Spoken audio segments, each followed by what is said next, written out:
En nombre de la Asamblea General, Au nom de l'Assemblée générale, j'ai l'honneur de souhaiter la bienvenue aux Nations unies à son Excellence Juan Manuel Santos Calderón, président de la République de Colombie.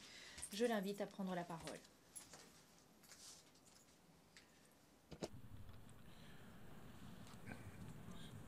Señora Presidenta, Madame la Présidente, Mesdames et Messieurs les chefs d'État et de gouvernement, Mesdames et Messieurs les délégués, Mesdames et Messieurs, je tiens à remercier notre ambassadrice, Maria Emma Mejía, de me donner la parole. Quelle fierté que de voir une femme colombienne présider cette session en ce moment historique.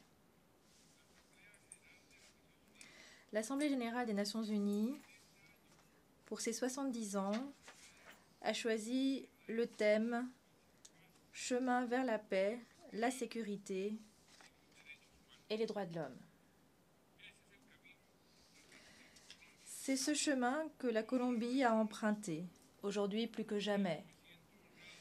Et c'est pourquoi je me sens honorée de partager avec cette Assemblée une nouvelle qui est aussi historique. Je suis là aujourd'hui pour annoncer au monde entier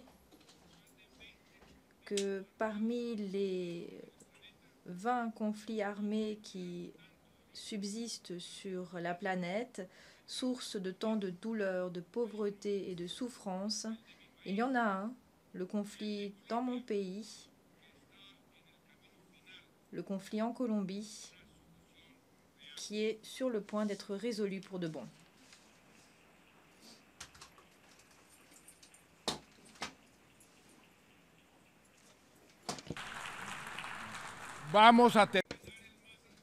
Nous allons mettre fin au conflit armé le plus ancien, au dernier conflit armé de l'hémisphère occidental. Parce que instaurer la paix en Colombie, instaurer la paix dans quelque région du monde que ce soit, c'est une responsabilité que nous devons tous assumer. Comme l'a dit à juste titre le pape François il y a quelques jours à peine devant le Congrès des États-Unis, lorsque des pays qui étaient en période de conflit armé reprennent le dialogue, ce sont de nouvelles perspectives qui s'ouvrent à tous. Pour ce faire, il faut du courage, de l'audace, sans pour autant occulter les responsabilités. Eh bien, en Colombie, nous avons œuvré avec ce courage, avec cette audace, mais aussi avec responsabilité, la responsabilité dont a parlé le Saint-Père. Et nous commençons à entrevoir les fruits de nos efforts. C'est une guerre interne qui a duré plus de 50 ans, dans un pays qui était destiné au progrès, au bonheur. Et nous sommes déterminés à mettre fin à cette guerre. Parce que la paix est une mission difficile, mais elle n'est pas impossible. La paix, c'est bien plus que le fruit d'un processus politique, social ou économique. La paix, c'est surtout un grand processus de transformation culturelle collective qui commence par un changement spirituel individuel. Chaque personne, dans son fort intérieur, doit ouvrir son esprit, son cœur, son âme à la réconciliation.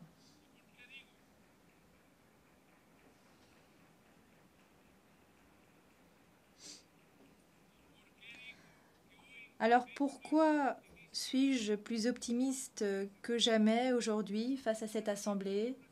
Eh bien, c'est parce qu'il y a moins d'une semaine, à Cuba, à La Havane, après près de 3 ans de négociations, pendant lesquelles nous avons progressé sur la majorité des points de l'ordre du jour convenus, nous sommes parvenus à un accord sur ce qui était probablement le plus grand obstacle à la paix.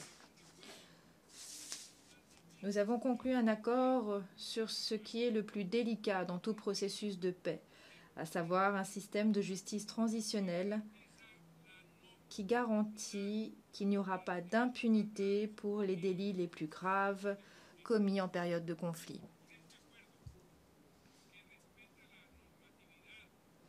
Grâce à cet accord, qui respecte les normes et les principes du droit international et de notre propre Constitution,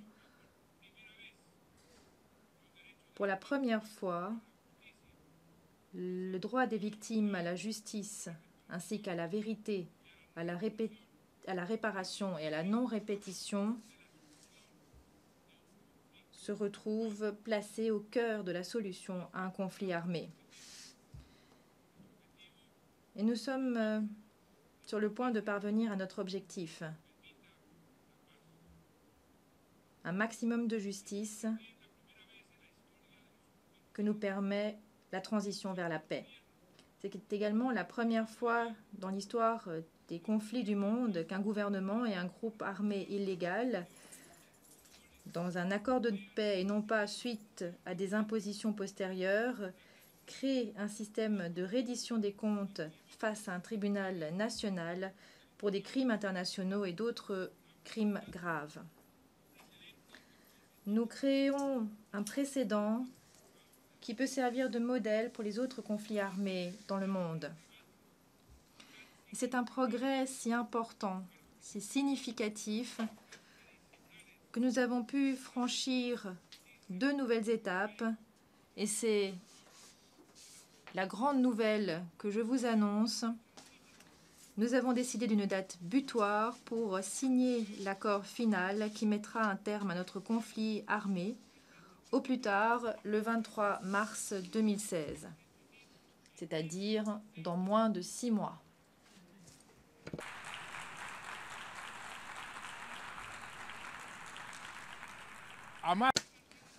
Au plus tard, ce jour-là, nous ferons nos adieux définitifs à la dernière guerre la plus longue en Colombie, la dernière guerre la plus longue dans tout l'hémisphère occidental. Nous avons décidé également que les FARC commenceraient à déposer leurs armes au plus tard 60 jours après la signature de l'accord final. Ainsi, l'année prochaine, lorsque j'interviendrai à nouveau devant cette Assemblée, je le ferai, si Dieu le veut, en tant que président d'une Colombie en paix, d'une Colombie réconciliée.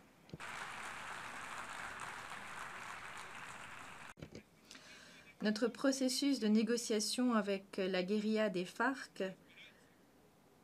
fait briller une lueur d'espérance dans un monde sur lequel plane l'ombre de la guerre, de la violence et du terrorisme. Et c'est l'occasion pour moi de remercier, au nom des 48 millions de Colombiens, la communauté internationale pour son appui à nos efforts de paix et pour sa volonté de nous épauler également dans l'étape post-conflit.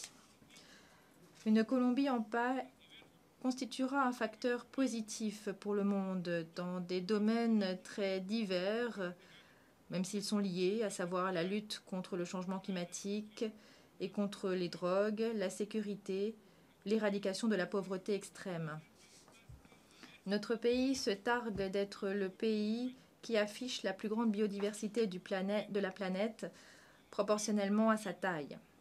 Mais nous sommes également un des pays les plus vulnérables face aux effets du changement climatique. C'est pourquoi nous insistons tant sur la dimension environnementale des objectifs du développement durable. Lorsque mon gouvernement prendra fin en 2018, j'espère avoir pu protéger en Colombie près de 20 millions d'hectares, soit 1/5 quasiment de notre territoire. Nous appuyons avec toute notre conviction le sommet environnemental de Paris, la 21e conférence des parties qui aura lieu en fin d'année, et nous afficherons notre engagement concret s'agissant de la réduction des gaz à effet de serre. Nous faisons face également au problème des cultures et des drogues illégales par le biais d'une stratégie intégrale que nous avons proposée au monde. Lors du sommet des Amériques en 2012 à Carthagène, j'ai signalé qu'il fallait réaliser une évaluation objective des résultats de la guerre contre la drogue qui a coûté si cher en vie humaine et en ressources. Une étude a été réalisée et publiée par l'Organisation des États américains il y a 2 ans.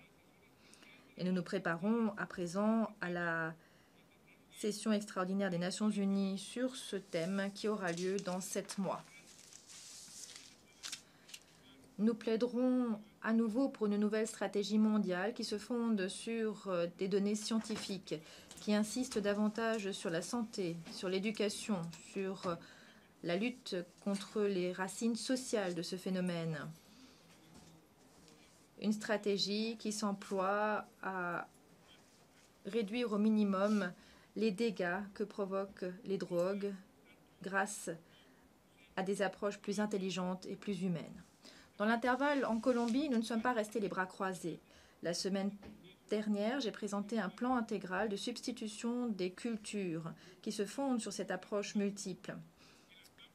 Il s'agit non seulement de poursuivre les mafias, ce que nous ferons avec force, mais aussi de donner des perspectives d'avenir économique et social aux paysans, garantir la présence de l'État et de la justice et prévenir et traiter la consommation de drogue comme un sujet de santé publique.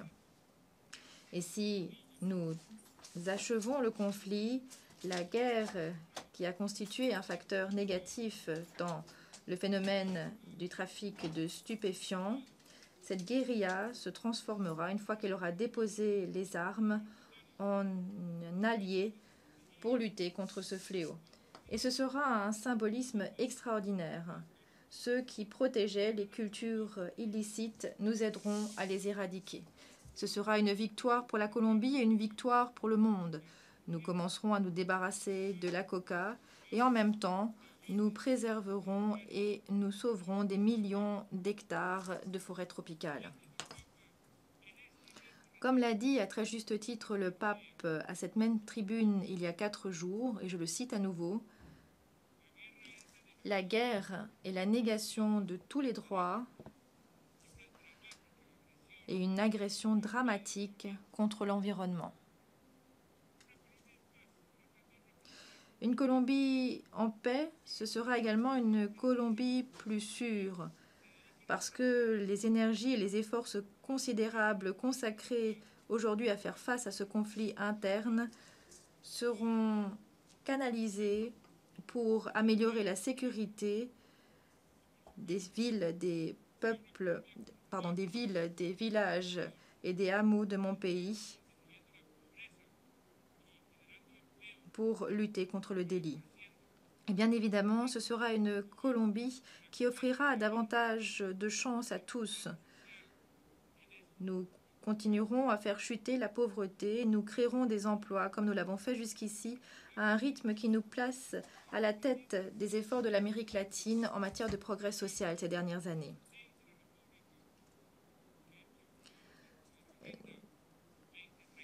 Nous avons j'invite les Colombiens, sans exception aucune, tous les citoyens du monde, à donner une chance généreuse à la paix. Le legs le plus précieux que nous pouvons laisser à nos enfants et à nos générations futures, c'est la paix. Il n'y a rien de plus important, il n'y a rien de plus urgent. Parce que la paix, c'est le bien suprême des sociétés, le bien le plus sacré et la raison d'être des Nations Unies. Aujourd'hui, transportée par le bonheur et l'émotion des bonnes nouvelles, je suis ici pour dire au monde, en Colombie, dans moins de 6 mois, les cloches qui annoncent l'heure de la paix résonneront.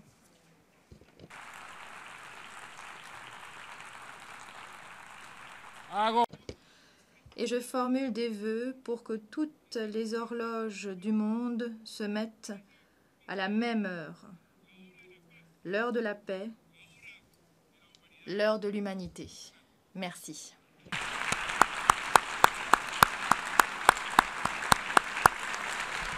Muchas gracias, señor presidente. Merci, Monsieur le Président Santos. Au nom de l'Assemblée générale, je remercie le Président de la République de Colombie pour son intervention et je prie les représentants de rester à leur place alors que nous prenons congé du Président.